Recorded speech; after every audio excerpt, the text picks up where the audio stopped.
Hi all. ഇന്നത്തെ video എന്ന് പറയുന്നത് കുറേ നാളായിട്ട് വിചാരിക്കുന്നു ഐക്യ സ്റ്റോർ വിസിറ്റ് ചെയ്യണമെന്ന്. ഞാൻ ഐക്യ പ്രോജക്റ്റിലാണ് കേട്ടോ വർക്ക് ചെയ്യുന്നത്, TCSലാണ്. അപ്പം ഇതിനു മുന്നേ ഞാൻ യൂട്യൂബിലൊക്കെ ഇങ്ങനെ ഐക്യ ഹോൾസ് കാണുമ്പം ഭയങ്കര ഇഷ്ടമായിരുന്നു. അവിടെ പോകണം, വിസിറ്റ് ചെയ്യണം, അങ്ങനത്തെ അവരുടെ പ്രൊഡക്റ്റ്സൊക്കെ ബൈ ചെയ്യണമെന്നൊക്കെ. അങ്ങനെ ഞങ്ങൾ റീസെൻ്റായിട്ട് ബാംഗ്ലൂർ വിസിറ്റ് ചെയ്തപ്പോൾ ഐക്യ സ്റ്റോറിൽ പോയ ദിവസം ഫസ്റ്റ് ഡേ തന്നെ ഞങ്ങൾ കയറി വരുമ്പോൾ ഈ ഒരു ബെഡ് സെറ്റാണ് കേട്ടോ കണ്ടത്. ഞാൻ എന്തിനാണ് ഇത് എടുത്തതെന്ന് വെച്ച് കഴിഞ്ഞാൽ അതിൻ്റെ കളർ ഒരു നല്ല എന്താ പീച്ച് കളറാണ്, പക്ഷെ ഭയങ്കര അട്രാക്റ്റീവായിരുന്നു. അതൊക്കെ ഞങ്ങൾ എടുത്ത് കുറച്ച് നേരം അവിടെയൊക്കെ നിന്നു.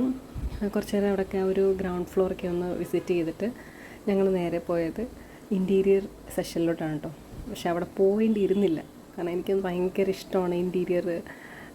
അവിടെ കുറേ സമയം സ്പെൻഡായി, കുറേ ഫോട്ടോസ് എടുത്തു.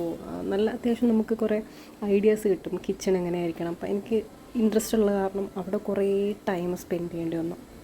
അത് കഴിഞ്ഞ് ഞങ്ങളിതേ ഈ ഒരു സെഷനിൽ വന്നപ്പോൾ നമ്മൾ നോർമലി കിച്ചണിലും അതുപോലെ തന്നെ യൂസ് ചെയ്യുന്ന അത്യാവശ്യം സാധനങ്ങളൊക്കെ നല്ല ക്യൂട്ടായിട്ടുള്ള നല്ല ക്വാളിറ്റിയുള്ള സാധനങ്ങൾ ഇവിടെ ഞങ്ങൾ കുറച്ച് ബൈ ചെയ്തത്. അത് സിസേഴ്സ്, കത്തി, പിന്നെ ടവൽസ്, കണ്ടെയ്നർ, പിന്നെ അതൊക്കെ ചെറിയ ചെറിയ ബൗൾസ്, പിന്നെന്താ പറയുക സ്പൂണ്, ഫോർക്ക്, അങ്ങനത്തെ കുറച്ച് കാര്യങ്ങളൊക്കെ ഇവിടുന്ന് ബൈ ചെയ്തു.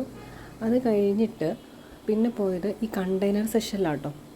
ഇവിടുന്ന് ഞാനൊരു 399 4 സെറ്റ് ഗ്ലാസ് കണ്ടെയ്നർ മേടിച്ചു.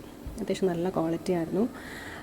ചെറിയ ക്വാണ്ടിറ്റി ഉള്ളൂ, പക്ഷേ ക്വാളിറ്റി സൂപ്പറാണ്. അത്യാവശ്യം നമുക്ക് എന്താ പറയുക ഫ്രൂട്ട്സൊക്കെ കട്ട് ചെയ്തിട്ട് പോകാൻ പറ്റുന്ന ഒരു കണ്ടെയ്നർ ഞാൻ മേടിച്ചു. പിന്നെ പൗഡറൊക്കെ ഇട്ട് വെക്കാൻ പാകത്തിനുള്ള കണ്ടെയ്നർ മേടിച്ചു, ഗ്ലാസ് അല്ലാത്തത്. പിന്നെ നേരെ വന്നത് ഈ ഒരു ഫ്ലവർ സെഷനിലോട്ടാണ്. അത്യാവശ്യം നല്ല ഫിനിഷിംഗ് ആയിട്ടുള്ള ഫ്ലവർ സെറ്റ് ഉണ്ട് കേട്ടോ. വേസ് മേടിച്ചില്ല, ഞങ്ങളൊരാൾക്ക് വേണ്ടിയിട്ട് ഗിഫ്റ്റ് ചെയ്യണമെന്ന് വിചാരിച്ച് വന്നതായിരുന്നു. പക്ഷേ കൊണ്ടുപോകാനുള്ള ഒരു ഫെസിലിറ്റീസ് ഇല്ലായിരുന്നു. അപ്പോൾ പിന്നെ ഞങ്ങളത് മിസ് ചെയ്തു. പക്ഷെ നല്ല കളക്ഷൻസ് ഉണ്ടായിരുന്നു.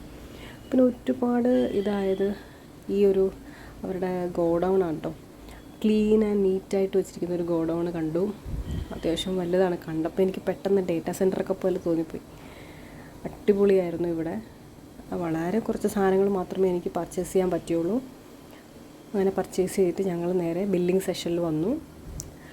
ബില്ലിംഗ് സെഷനിൽ വന്നിട്ട് ബില്ല് ചെയ്തുകൊണ്ടിരിക്കുമ്പോൾ തന്നെ ഞാനൊരു മൊബൈൽ സ്റ്റാൻഡ് കണ്ടു. 45 രൂപ ഉണ്ടായിരുന്നുള്ളൂ, പക്ഷേ മേടിച്ചില്ല. പക്ഷെ പിന്നെ വിചാരിച്ചത് മേടിക്കണമായിരുന്നു തോന്നി. നല്ലതായിരുന്നു. 45 രൂപയ്ക്ക് അത് വേർത്തായിരുന്നു. അങ്ങനെയൊക്കെ കുറച്ച് അവിടുന്ന് ഫുഡൊക്കെ കഴിച്ചു.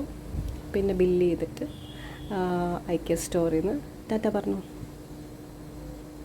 ഇതാണ് എൻ്റെ വീഡിയോ ഇന്നത്തെ.